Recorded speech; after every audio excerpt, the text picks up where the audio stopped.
শখই যদি মেটাতে না পারলাম তাহলে মানুষ হয়ে জন্মে আর কি লাভ?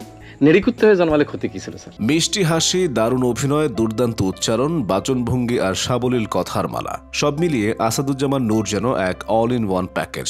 একাধারে তিনি অভিনেতা, আবৃত্তিকার, নাট্যজন, বীর মুক্তিযোদ্ধা, ব্যবসায়ী, সফল রাজনৈতিক ব্যক্তিত্ব এবং দেশের সাংস্কৃতিক আন্দোলনের অন্যতম পুরোধা পুরুষ। উঠেছেন সম্মানের উচ্চ শিখরে। যে অঙ্গনেই পদচারণা করেছেন সে অঙ্গনের প্রান্তসীমা ছুঁয়ে নিজেকে নিয়ে গেছেন অনন্য উচ্চতায়। হয়েছেন সবার প্রিয়জন, সবার মুগ্ধমণি।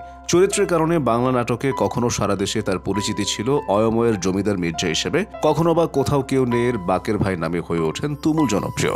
নানা বৈচিত্র্যে ভরপুর জীবনে আসাদুজ্জামান নূর নিজেকে অভিনেতা পরিচয় দিতেই সবচেয়ে স্বাচ্ছন্দ্য বোধ করেন। তবে টেলিভিশন নাটকে জনপ্রিয়তার চূড়ায় পৌঁছালেও তার সবচেয়ে পছন্দের জায়গা মঞ্চ।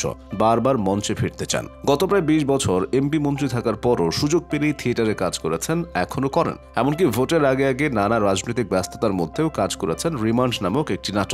উচ্ছ্বাস প্রকাশ করেন নাটকে নিজের লেখক চরিত্র নিয়ে। আসলে নূরের অভিনয় জীবনের সূচনা থিয়েটার থেকে। 1972 সালে বহুল প্রচারিত সাপ্তাহিক চিত্রালীতে কাজ করার মধ্য দিয়ে কর্মজীবন শুরু করেছিলেন। সে সময়ে চিত্রালীর অভ্যর্থনাকারী ছিলেন, যেতেন বিখ্যাত অভিনেতাদের সাক্ষাৎকার নিতে। সে সূত্রেই নাগরিক সম্প্রদায়ের প্রয়াত আলী জাকেরের সঙ্গে দেখা করেন। পরবর্তীতে নাগরিকের একটি নাটকের মহড়ায় গিয়ে দলটির অংশ হয়ে যান। প্রথমে শুরু করেন নেপথ্যে ভয়েস দিয়ে। তৈল সংকট নাটকের আনুষ্ঠানিক প্রদর্শনীর মাত্র 2 দিন আগে প্রধান অভিনেতা আবুল হায়াত হঠাৎ আহত হয়ে পড়েন। নেপথ্যের কণ্ঠদানের কারণে নাটকের প্রতিটি লাইনই জানতেন নূর। আলী জাকের নূরকে আবুল হায়াতের চরিত্রটি করতে বলেন। এইভাবেই তার অভিনয়ের শুরু। এরপর থেকে নাগরিকের 15টি নাটকে 612-এরও বেশি অভিনয় করেছেন বর্ষিয়ান এই অভিনেতা।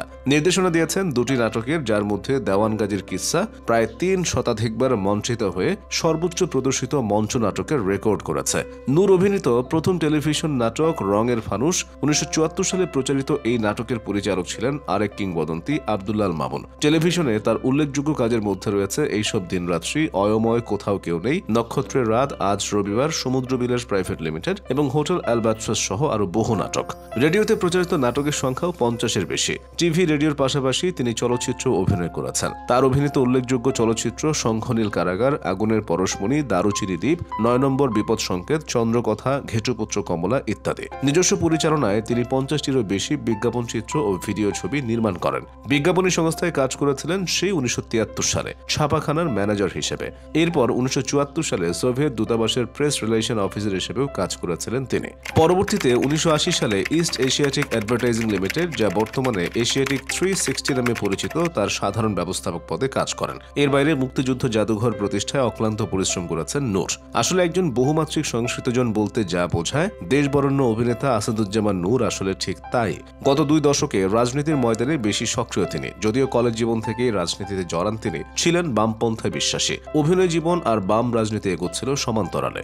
এরশাদ সরকারের পতনের দাবি আর যুদ্ধাপরাধীদের বিচারের দাবিতে 90 দশকে গণ আদালতের সক্রিয় অংশগ্রহণ ছিল তার। 1998 সালে দল পাল্টে যোগ দেন আওয়ামী লীগে। 3 বছর পর নিজের এলাকায় পান মনোনয়ন। 2001 থেকে সংসদের প্রতিনিধিত্ব করেছেন মোট 4 বার। 5বার সংসদের যাওয়াও যেন সময়ের ব্যাপার। অর্থাৎ অভিনয় জীবনে যেভাবে তরতর করে উঠেছে, তার বিজয় কেতন রাজনীতিতেও একই। প্রায় 20 বছর ধরেই সংসদ সদস্য থাকলেও একটিবারও তার বিরুদ্ধে বলার মতো কোনো অভিযোগ ওঠেনি। একটি নেতিবাচক সংবাদেও আসেনি তার নাম। নূরের জন্ম ব্রিটিশ ভারতের শেষ দিকে। 1946 সালের 31 অক্টোবর পশ্চিমবঙ্গের জলপাইগুড়ি জেলায় ভূমিষ্ঠ হন তিনি। যদিও তার পূর্বপুরুষের আদিবাড়ি টাঙ্গাইল জেলার নাগরপুরে। ভারত ভাগ হলে তার শিক্ষক বাবা মা চলে আসেন এবার বাংলায় আসনগারের নীলফামারীতে। নূরের স্ত্রী ডাক্তার শাহিন আখতার বঙ্গবন্ধু শেখ মুজিব মেডিকেল বিশ্ববিদ্যালয়ের অধ্যাপক হিসেবে কর্মরত রয়েছেন। এই দম্পতির 2 সন্তান, পুত্র সুদীপ্ত এবং কন্যা সুপ্রভা তাসনিম। বর্ণাঢ্য কর্মময় জীবনে খ্যাতির চূড়ায় ওঠা আসাদুজ্জামান নূর মনে করেন, জীবনে কর্মটাই সব। মানুষ বেঁচে থাকে কর্মের মধ্য দিয়ে। কাজ নিয়েই তাই ভাবেন তিনি। আফসোস, অপূর্ণতা এসব নিয়ে কখনো পড়ে থাকেন না। সন্তান এবং তরুণদেরও দেন একই পরামর্শ, পরিশ্রম করো।